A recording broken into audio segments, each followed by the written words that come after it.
పాలక వర్గం ఘర్షణ కోరుకుంటది. ఈ కింది వర్గాల మధ్యలో అసమానతలు కూడా త్వరగా పరిష్కరించకుండా ఘర్షణ కోరుకుంటది. మరి ఘర్షణ కోరుకుని ఆ ప్రభుత్వాలకు ఆసరగా నిలబడుతున్నది వారు అడ్డుపట్టేవాళ్ళే కదా.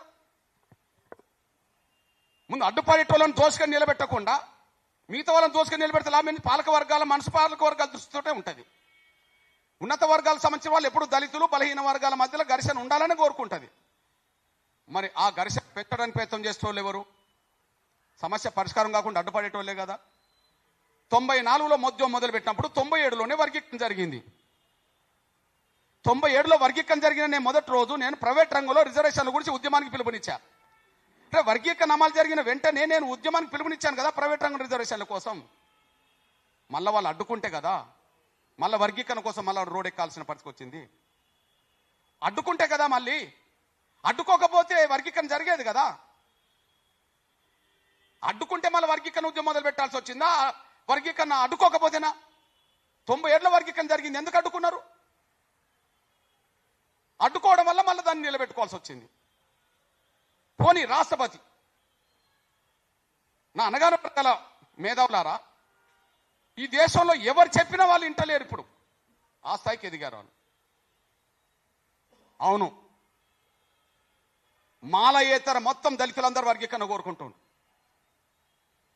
నిన్నటి వరకు నేను చూశా, ఉమ్మడి ఆంధ్రప్రదేశ్లో ఏబిసిడి వర్గీకరణ జరిగినప్పుడు ఏ గ్రూప్లో రెల్లి పైడి పాకి అని ఉత్తరాంధ్రలో ఉండబడే ఒక కులం ఉన్నది, ఇప్పుడు తెలంగాణలో లేరు. డి గ్రూప్లో ఆది ఆంధ్ర ఆది ద్రావిడ అనేది ఒకటి ఉన్నది, వాళ్ళు తెలంగాణలో లేరు. ఏ డి పోతే బీసీ అనుకుందాం. బి గ్రూప్లో మాదిగలతో పాటు ఒక 20 కులాలు వచ్చినాయి అనుకుందాం. ఇప్పుడు బి గ్రూప్లో 20 కులాలు మాదిగేతర మళ్ళీ ఆ బి గ్రూప్లో ఉన్న కులాలు మాకు సపరేట్ వర్గీకరణ కావాలంటాను. అవును, రేపు భవిష్యత్తులో ఈ రిజర్వేషన్లు మాదిగలు దోచుకుంటారేమో మా గ్రూప్లో. ఇప్పుడు ఉమ్మడి మొత్తం రిజర్వేషన్లు మాలలు దోచుకున్నట్టుగానే రేపు ఈ గ్రూప్లో కూడా మాదిగలు దోచుకుంటారేమో, వాళ్ళ శక్తివంతులు కదా, జనాభా ఉన్నది కాబట్టి. మా సంగతి ఏంది, మాకు సపరేట్ వాట కావాలంటాను. ఎస్, నేను దాన్ని సమర్థిస్తున్నా. అవును, వాళ్ళ వాట వాళ్ళకి కావాలి. అభద్రత మధ్యలో వాళ్ళు కలిసి ఉండే పరిస్థితి ఎట్లుంటుంది? వాళ్ళకి భవిష్యత్తులో అన్యాయం జరగబోతుందని అనుకుంటున్నప్పుడు వాళ్ళకి న్యాయం జరిగే విధంగా స్వేచ్ఛ ఉండాలి కదా. చేసి నేను సమర్థిస్తున్నా. అదే సమయంలో మీరు ఇప్పుడు చూడండి, సి గ్రూప్ అనబడుతున్న మాలల్లో ఉండబడే గ్రూపుల్లో కూడా ఇవాళ నేత కాని వాళ్ళు ఏమంటారు, మాకు వర్గీకరణ కావాలంటారు. ఒలియాదాసార్లు ఏమంటారు, మాకు వర్గీకరణ కావాలంటారు. ఒక్క మాటలు చెప్పాలంటే మాలలు మినహాయించి ఆ సి గ్రూప్ లో ఉండబడే మాలేతర ఎస్సీలందరూ కలిసి మళ్ళీ వర్గీకరణ కోరుకుంటారు. మాదిగలు కోరుకుంటారు, మాదిగ కులాల్లో ఉండబడి ఇతర కులాలు కూడా కోరుకుంటున్నాయి. మాలలు ఒక్కరు తప్ప మాల గ్రూప్ లో ఉండబడే కులాలని కోరుకుంటున్నాయి. ఎందుకు అడ్డం పడుతుండ్రు వాళ్ళొక్కరే అంటే, ఇంతకాలం అందరి అవకాశాలు ఆ వర్గమే అనుభవించింది కాబట్టి ఇతర అవకాశాలు కొల్లగొట్టడానికి ఇప్పటికీ అడ్డం పడే ప్రయత్నం చేస్తుండ్రు. ఇది దానివల్ల ఘర్షణ. పాలకులు ఘర్షణ కోరుకుంటున్నారంటే ఘర్షణకు ఊతం ఇస్తున్నది ఎవరు? ఘర్షణకు అవకాశం ఇస్తున్నది ఎవరు? ఘర్షణగా చూడబాకండి, దాడిగా చూడండి. ఘర్షణగా చూడబాకండి, దాడిగా చూడండి.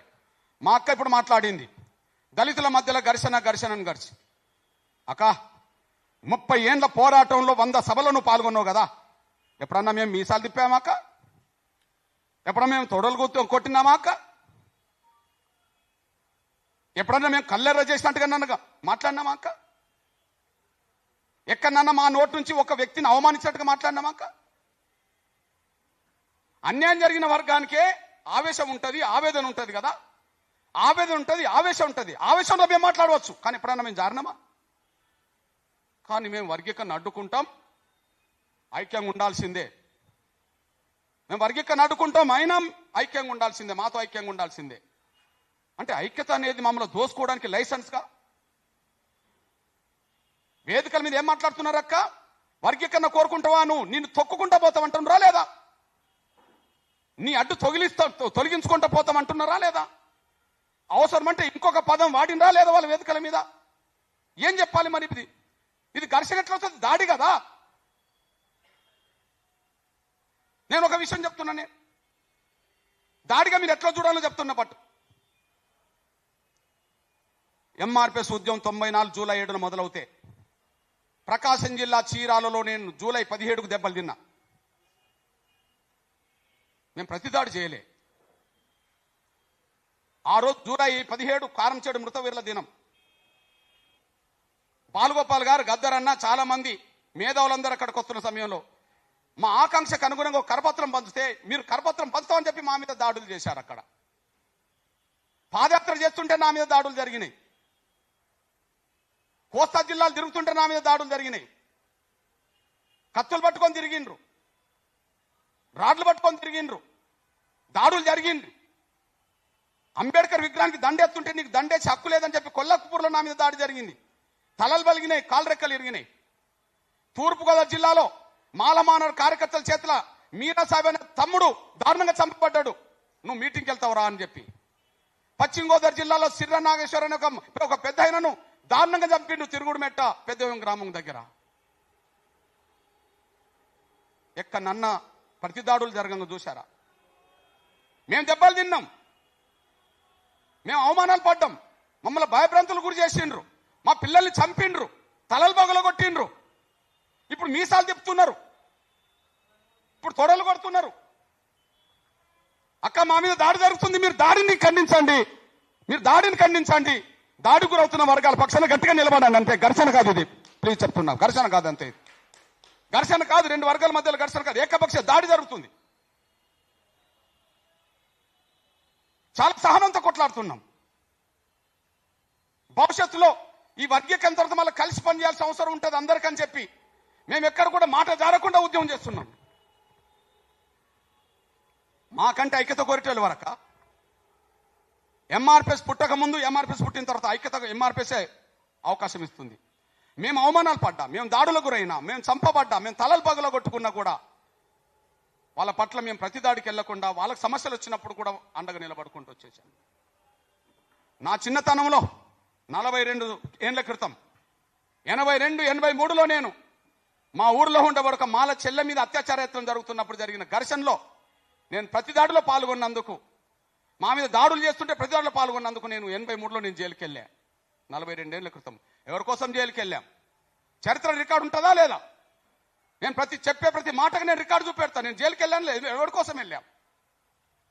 గద్దరన్న మీద కాల్పులు జరిపినప్పుడు అక్క, గద్దరన్న మీద కాల్పులు జరిపిన సందర్భం అక్క, ప్రజా సంఘాలు మేధావర్గం రోడ్డు మీదకి వచ్చి మాట్లాడే పరిస్థితి లేని రోజుల్లో కాల్పులు జరిపినరా లేదా? ఆనాడు గద్దరన్న మీద జరిగిన కాల్పులకు నిరసనగా ఎంఆర్పిఎస్ బంధుకాలు ఇచ్చింది. అన్ని వర్గాల మద్దతుతో రోడెక్కింది, బంధుని జయప్రదం చేసే ప్రయత్నం చేసింది.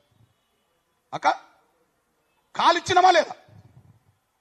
అక్క విప్లవోద్యమం అంటేనే మొత్తం అణిచేయడానికి పూర్తి స్థాయిలో ప్రయత్నాలు జరుగుతున్న సమయంలో రోడ్డు మీదకి వచ్చి మాట్లాడడానికి ప్రజాస్వామిక వాదులకు కూడా కొంత ఇబ్బంది పడుతున్న రోజుల్లో ఎంఆర్పిఎస్ రాష్ట్ర బంధుకాలు ఇచ్చి దాన్ని జయప్రదం చేసే ప్రయత్నం చేసింది. మీ అన్నగా చెప్తున్నా, ఒక మంత్రి హోదాలో ఉండబడే శంకర్రావు మీద, ఒక మంత్రి హోదాలో శంకర్రావు మీద ఎల్బీ నగర్లో సవితా ఇందర్ రెడ్డి కొడుకు మనుషులు తీవ్రంగా దాడి చేస్తే తప్పించుకొని ఒక ముస్లింలు దాక్కున్నాడు అతను. అట్లాంటి ఘటన కాడికి వెళ్ళి దాన్ని ఖండించి వాళ్ళని అరెస్ట్ చేసే వరకు ఉద్యమం నడిపింది. శంకర్రావు మీద జరిగిన దాడికి వ్యతిరేకంగా ఉద్యమం నడిపింది ఎంఆర్పిఎస్ కాదా?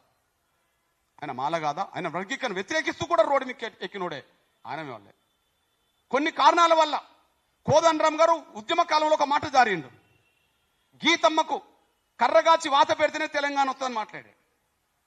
వాస్తవానికి ఏ మహిళ మీద అట్లాంటి మాట మాట్లాడద్దు. కానీ కోదండరామ్ పేరుకు రెడ్డి పెట్టుకోకపోయినా ఆయన సామాజిక వర్గం రెడ్డి, కారణాలేమో పెట్టుకోకపోవచ్చు. కానీ ఆ రోజు ఇంకా 3 మంత్రులు రెడ్డి వాళ్ళు ఉన్నారు. సబితా ఇందర్ రెడ్డి ఉన్నారు. ఆ నియోజకవర్గానికి వెళ్ళి అక్కడేమి సబితా ఇందర్ రెడ్డి గారు మీద అట్లా మాట్లాడలే. డీకే అరుణ ఉన్నది, గద్వాలకి వెళ్ళి ఆ మాట మాట్లాడలే. ఆ మాట మాట్లాడాలని కోరుకోను, కానీ కోరుకోలే. అదే సమయంలో సునీతా లక్ష్మణరెడ్డి నర్సపేట నుంచి ఉన్నది, అక్కడికి వెళ్ళింది ఉద్యమ కాలంలో, ఆమె మీద మాట్లాడలే. కానీ జహీరాబాద్కి వెళ్ళినప్పుడు మాత్రం గీతమ్మకు కర్రగాచి వాత పెడితేనే తెలంగాణ వస్తుందని అన్నాడు. అంటే దళిత మహిళనే కదా, ఆ చిన్న చూపు కారణం అదే కదా. వాళ్ళందరి మీద ఆ మాట అన్నప్పుడు ఈమె మీద ఎందుకు అన్నారు? ఎవరి మీద ఆ మాట అనడం నేను మంచిది కాదు, కానీ ఈ మంది మీద అన్నాడని చెప్పి పొలిటికల్ చేసి మొత్తం తెలంగాణ శాసిస్తున్న రోజుల్లో కోదండరాం ఇంటి మీద ధర్నా చేసి, పొలిటికల్ చేసి, కార్యాలయం ధర్నా చేసి కోదండరాంతో గీతారెడ్డికి క్షమాపణ చెప్పించిన చరిత్ర ఎంఆర్పీఎస్కున్నది. అందరూ తెలిసిన విషయమే. మేము ఎక్కడ భయపడలే, మా సోదరత్వం చాటుకునే కాడ వెనుకబడపడలే. మనందరూ తెలుసు, ఢిల్లీలో ఒక తమ్ముడు ఆత్మహత్య చేసుకున్న కాలంలో డెడ్ బాడీని ఆంధ్రప్రదేశ్ భవన్లకు తీసుకెళ్లకుండా అడ్డుపడుతున్న ఐఏఎస్ అధికారమో ఒక అగ్రకులస్తుడు ఆయన జోలికి వెళ్లకుండా రెండో ఆఫీసర్గా ఉండబడి చంద్రరావు మీద హరీష్ రావు పిడిగుద్దులతో గుద్ది ఆయన దాడి చేసి, మరి ఆ చంద్రరావు కూడా మాల సోదరుడు, ఆయన కండగా నిలబడి వెంటనే నువ్వు క్షమాపణ చెప్పకపోతే నేను తెలంగాణలో తిరగనీయమని చెప్పి, తెలంగాణ ఉద్యమం పతాక స్థాయిలో ఉండి అగ్గి మండుతున్న రోజుల్లో కూడా దళితుల ఆత్మగౌరవాన్ని, మాలల ఆత్మగౌరవాన్ని కాపాడే ప్రయత్నం చేసి అదే హరీష్ రావుతో క్షమాపణ చెప్పించింది కూడా ఎంఆర్పీఎస్. కారం చెడు నాకు తెలియదు జరిగినప్పుడు, కానీ బహిరంగ సభలకు వెళ్ళొచ్చే వాళ్ళం చిన్నప్పుడు. కానీ చుండూరు వచ్చేటప్పటికి చుండూరు మాలపల్లెలో నేను పడుకున్నా కదా 6 నెలలు. అక్క బృందావనం మీద ఆ రోజు దాడి జరిగినప్పుడు, కందుకూరు బృందావనం దాడి జరిగినప్పుడు బృందావనం మాలపల్లెలో నేను 9 నెలలు పడుకున్నా కదా. ప్రకాశం జిల్లా చీమకుర్తిలో మాలల మీద దాడి జరిగి 3 అమ్మాయిలను అత్యాచారం చేసి చంపినప్పుడు నేను 9 నెలలు మాలపల్లెలో కావలగా నేను పడుకున్నాను కదా. కారంచేడు చుండూరు తర్వాత, కారంచేడు చుండూరుకు దళిత నాయకత్వం వహించింది దళిత మహాసభ, కత్తి పద్మరావు తారకం గారు నాయకత్వం వహించారు. ఆ 2 పాటలో మేము భాగస్వాములైనాం. కానీ లక్ష్మీపేట, శ్రీకాకుళం జిల్లా లక్ష్మీపేటకు వచ్చినప్పటికీ 6 మాలల్ని దారుణంగా చంపితే ఆ చంపిన సంఘటన మీద ఏ దళిత నాయకుడు రాకముందే ఎంఆర్పీఎస్ పై దానికి నాయకత్వం వహించి ఆడ న్యాయం జరిగేటట్టుగా పోరాటం చేసింది. ఎంఆర్పీఎస్ పుట్టక ముందు నుంచి మొదలుకుంటే ఈనాటి వరకు సోదరత్వాన్ని చాటుకుంటూ వస్తున్నాం. వాళ్ళు దాడులు చేసినా ప్రతి దాడుల అంశం కోణంకి వెళ్లకుండా సమన్వయం పాటిస్తూ ఈ వర్గీకరణ ఉద్యమాన్ని ముందుకు నడిపించుకుంటూ వచ్చేసాం. ఈ దశకు వచ్చినా కూడా మేము అడ్డుకుంటాం అంటాను. ఈ దేశంలో పడ్డ ప్రతి కమిషన్, నేను మళ్ళీ చెప్తున్నా, మాలయేతర అక్క ఎవరన్నా మాలలు వర్గీకరణకు సపోర్ట్ అనుకుంటే మళ్ళీ ఇది అంశం అది అంశం అని కాకుండా బేషరతుగా ముందు వర్గీకరణ సపోర్ట్ చేస్తామని చెప్పి బహిరంగంగా వస్తే వాళ్ళని విశ్వసిస్తాం అక్క. లేకపోతే ముసుగులో ఇక్కడ మీ దగ్గర 2-3 దగ్గర మాట్లాడి అక్కడికి వెళ్ళోమో ఇంటర్నల్ వాళ్ళని ప్రోత్సహించే పద్ధతిలో చేస్తే మాత్రం ఎవరు వాళ్ళని విశ్వసించారక్క. ఏదైనా మంచి అయినా చెడైనా ఓపెన్ గా రావాల్సిందే అనే మాట మేము అంటున్నాం. దానికి అనుగుణంగా ముందుకు రావని చెప్పి మీరు కోరితే వాళ్ళతో మేము కలిసి పనిచేస్తాం, మాకేం అభ్యంతరం లేదు. రైట్. ఇంకొక విషయం గుర్తు చేస్తున్నా నేను, ఎస్సీ వర్గీకరణ మీద 94లో పోరాటం చేసే సమయానికి ఒకటే కమిషన్ రిపోర్ట్ నేను చదివా. అది లాల్ బహదూర్ శాస్త్రి ప్రధానమంత్రి ఉన్న కాలంలో లోకూరు కమిటీ వేసిన రిపోర్ట్. అది నేను పుట్టక ముందు వచ్చిన కమిటీ 65లో వచ్చింది. ఆ రిపోర్ట్లో ఉన్నది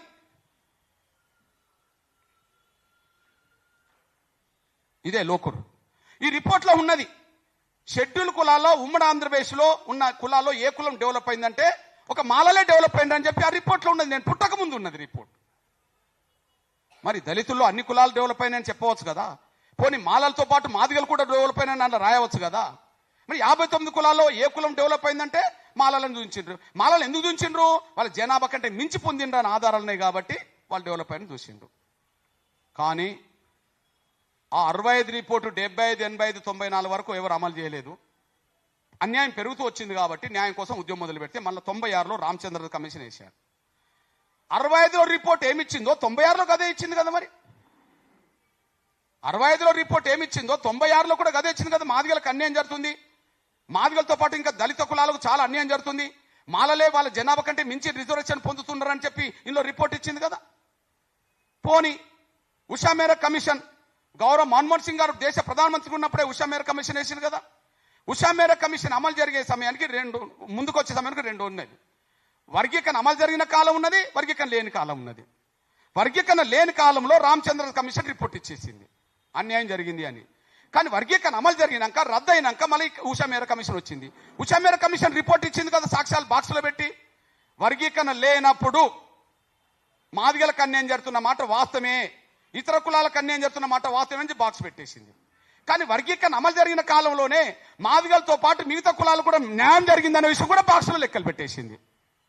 కాబట్టి వర్గీకరణ ఎప్పటికైనా అవసరం అని చెప్పి రిపోర్ట్ ఇచ్చేసింది. ఈ దేశంలో ఎక్కడ వర్గీకరణ అవసరమా లేదన్న ప్రతి రిపోర్టు వర్గీకరణ కనుకొని రిపోర్ట్ ఇచ్చింది. ఎంఆర్పిఎస్ ఉద్యమం మొదలైన తర్వాత పెద్దలు మన తమిళనాడులో కరుణానిధి గారు ముఖ్యమంత్రి ఉన్నప్పుడు జస్టిస్ జనార్దన్ కమిషన్ పడ్డది, వర్గీకరణ కోరుకున్నది, అక్కడ అమలు జరుగుతున్నది. కర్ణాటకలో జస్టిస్ సదాశివన్ కమిషన్ పడ్డది, వర్గీకరణ కోరుకున్నది, బీజేపీ ప్రభుత్వం ఉన్నప్పుడు తీర్మానం చేసి పంపిండ్రు. ఇప్పుడు మళ్ళీ కమిషన్ రిపోర్ట్ ఇంకో కమిషన్ వేసిండ్రు, వర్గీకరణ అమలు చేస్తామని మాట్లాడుతున్నారు. మహారాష్ట్రలో ఎస్సీ వర్గీకరణ మీద లాహూజీ సాల్వే కమిటీ వేసి ఏర్పాటు చేశారు, వర్గీకరణ అవసరమని కమిటీ కూడా చెప్పింది. ఇప్పుడు మళ్ళీ గవర్నమెంట్ మళ్ళీ ఒక కొత్త కమిషన్ కూడా మళ్ళీ ఈ మధ్యకాలంలో వేసింది. ఉత్తరప్రదేశ్లో హుకుం సింగ్ కమిషన్ రాజ్నాథ్ సింగ్ ప్రభుత్వం వేసింది, అది వర్గీకరణ కోరుకున్నది. ఈ మధ్యకాలంలో హర్యానా ఒక కమిటీ ఏర్పాటు చేసిండ్రు, ఆ కమిటీ రిపోర్ట్ ఇచ్చింది వర్గీకరణకు అనుకూలంగా, వాళ్ళు వర్గీకరణ అమలు చేస్తున్నారు. పంజాబ్ లో గుర్నామ్ సింగ్ కమిషన్ పడ్డది, ఎస్సీ వర్గీకరణ జరగాలని చెప్పింది, అక్కడ అమలు జరుగుతున్నది. ఎంఆర్పిఎస్ ఉద్యమం మొదలు పెట్టక ముందు ఒకటే కమిషన్, కానీ ఎంఆర్పిఎస్ ఉద్యమం మొదలు పెట్టినాక వివిధ రాష్ట్రాల్లో కమిషన్లన్నీ పడుతున్నాయి. ప్రతి రాష్ట్రంలో కమిషన్ ఎస్సీ వర్గీకరణ జరగాల్సిందే ప్రతి రాష్ట్రంలో అని చెప్తున్నది. అయినా మేము వినము, మేము వర్గీకరణ అడ్డుకుంటాము అంటున్నారు.